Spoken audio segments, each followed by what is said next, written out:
I was invited, as Claire said, to provide a very informal 5 to 10 minute reflection on the theme of researching exhibitions from the position of my own experience. So I've heeded that instruction very closely. I won't provide a formal paper, and I have no images. And what follows will instead be a set of somewhat bullet-pointed thoughts from the point of view of less of a creator or of exhibitions or a maker of exhibitions, and more as a student of them. I am not a seasoned or experienced curator, although I had the formative experience last year of co-curating a solo exhibition of Vivan Sundaram's work at my own university museum in Los Angeles. As a relative newcomer, though, to exhibition making, I regarded the experience as a learning one, observing and understanding in new ways all that is involved in the creation and presentation of meaning surrounding works of contemporary art, in dialogue, of course, with the artist, and as a collective, involved in a collective process which involves many people, many more than myself. My comfort zone, however, is, in fact, as a scholar and a researcher and a writer about exhibitions. I had the opportunity to reflect on the fact that I've written now about several colonial exhibitions, the Eames's Nehru exhibition of 1964, the 2001 Century City exhibition, co-curated by Geeta and Ashish at the Tate Modern, Vivan's site-specific exhibition at the Victoria Memorial in Calcutta titled The History Project. That volume is forthcoming. And the 1922 Bauhaus exhibition in Bengal, in particular the rather strange bid to reconstruct that exhibition at the Bauhaus in Dessau in 2013. Rather, however, than share any of this research, they, for me, are all essay-long gambits, I thought that it would be more productive to just formulate a few meta-questions on the basis of this experience.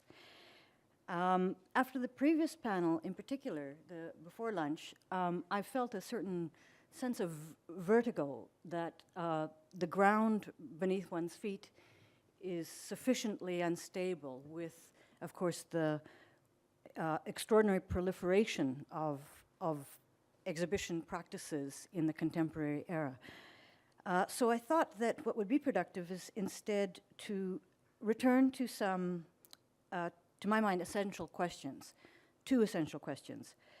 Why do exhibition histories? And that is to say, what kinds of knowledge do they mobilize and enable? What could and should we do with that knowledge? And question number two, how do exhibition histories? That is to say, what methodologies and interpretive frameworks do we apply to this task? What kinds of interpretive frameworks do exhibition stories challenge and facilitate? And how can and should they contribute to the broader project of a critical historiography of art, if that's the goal of exhibition histories? So, firstly, I'm not going to answer those questions well. I will just add them to the pot. But nevertheless, let me take a couple of stabs at some formulations. Firstly, thinking about exhibition histories in London strikes me as particularly resonant because it's a city that demands, to my mind, a long history or a long perspective on the subject of exhibiting South Asia.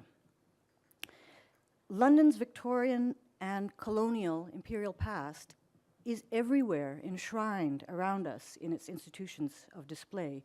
It's a city that activates, in other words, the exhibitionary imagination and raises constant questioning, for example, of the relationship of that past to the present, of the relevance, for example, of the Grand Universal Survey of the Enlightenment era in the form of the British Museum, which is right next door, to the conditions of a changing metropolitan present today. That tension is inescapable in a city like London because it's all around us. So London, for me, cultivates a level of seriousness in approaching the exhibition form. And I'm reminded of the art historian Donald Preziosi's, my former colleague at UCLA, very memorable formulation about the Crystal Palace in Hyde Park at the Great Exhibition of 1851, which is, as Donald said, in some sense, we have never left that building. Or if we have, he argued, our exits have yet to lead elsewhere, but back into other identical spaces. It's a wonderful image of, it seems to me, an anti-evolutionary story about exhibitions. In other words, it's not a progression, but it's an image, it seems to me, that evokes a kind of dynamism in the lack of an arrival of exhibitions and a strong sense of the ongoing and unresolved nature of the quest, right, of trying to seek new formats and spaces of display. I also interpret his formulation that we have never left the building, the Crystal Palace, to mean that the basic epistemology of display remains somehow intact, not sufficiently dissolved, even across the enormous history of changing typologies and formats. The modern history that would include, of course, the evolutionary hierarchies and typologies of the 19th century to the modernist ideologies of the white cube in the 20th century. And, of course, the presumption that the modernist space of the white cube was an entirely neutral space of display has now been revealed as no less ideological by, and I'm referring to Brian O'Doherty's excellent book, The Ideology of the White Cube. But to these accounts of the complexity of exhibition form, and I would say its avant-garde shifts in the 20th century, the consensus is generally that it's attributed to Duchamp. I would add the development of post-1960s art practices like conceptual art and institutional critique, which continue to challenge the spaces of display. The result today, it seems to me, is a very sophisticated understanding, indeed, of exhibitions and the spaces of display. Their historical situations, their radical proliferation in the present, their creative possibilities, and their seminal role in the production of knowledge. So that answers actually my first question, why do exhibition histories? Because they present an arena for critical historiography of art, and they continue to challenge our narratives about culture and the realm of aesthetics. So I did answer that one. My second question, how do we do exhibition histories, is a little more challenging. And that, it seems to me, is because there's no formula. We've seen it performed in lots of research that has been presented at this conference, but there's no fixed methodology. There's no set route, it seems to me, through the dialectics of production, reception, and interpretation within a given historical field that constitutes the moment of the exhibition. If one thing is true, it seems to me, it is that exhibitions are narratives and they create narratives. A kind of a relay, right? There's no fixed object in the past to recover. There's narratives upon narratives upon narratives, both of which, the narratives of the narrative, etc., are almost always only accessible through documentation. That is to say, that exhibitions and exhibition culture is also always a representational field, and we access it through those mediations of representation. My experience with the colonial exhibitions, as well as the triumphant heroism of the nationalist exhibitions, like the Nehru Show, for example, is that, in fact, they produce a kind of excess of representation. That's the methodological challenge, is that there's an excess.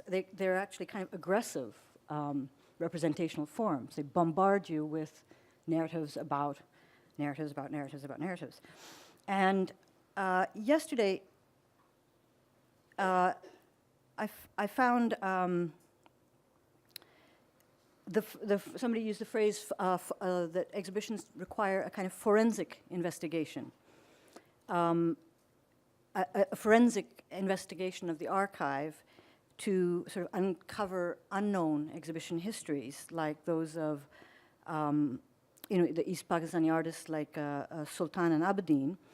And it seems to me that that idea of a forensic investigative quest should apply equally to the unknown histories as well as those that have a very big footprint in the archive. The challenge methodologically would be to get under the,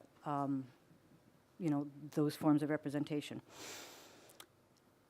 Two, I guess, final points about how then. So I like, how do we do exhibition histories? I would say forensically, a forensic relationship to the archive, as well as with a self-consciousness about the emergence today of a kind of a canon around exhibition histories.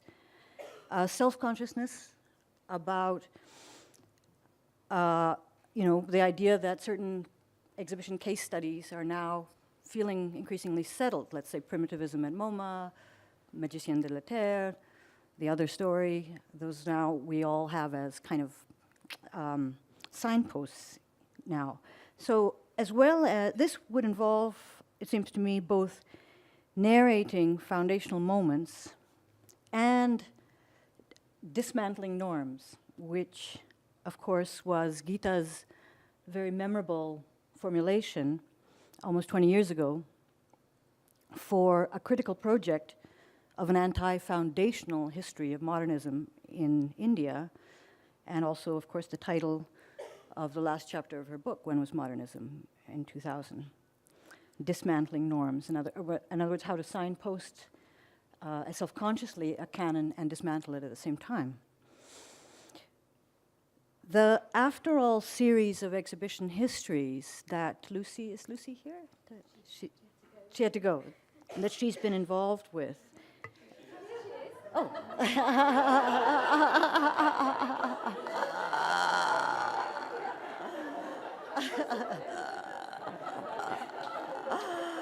I just, yeah. Oh, Lucy, I better start again, because you missed what I was, well, thank you for appearing when I say your name. I was saying that the challenge of assembling, of the balance of constructing an exhibition canon while dismantling the normative parameters of that canon seems to me to be a delicate task that's very well embodied in the After All series of exhibition histories, with its effort to bring together archival material and commissioned essays that interpret that material. That seems to me to be an exemplary task. Those books are extremely productive. My last point, however, about how to do exhibition history would be that it would require, it seems to me, seizing or embracing what is most radical about exhibitions themselves, their potential, that is to say, their fluidity, their basic radical principles, their fluidity, their flexibility, the fact that they're ongoing, dynamic, always changing, experimental, and inexhaustible forms. That's how I would do exhibition histories. Thank you.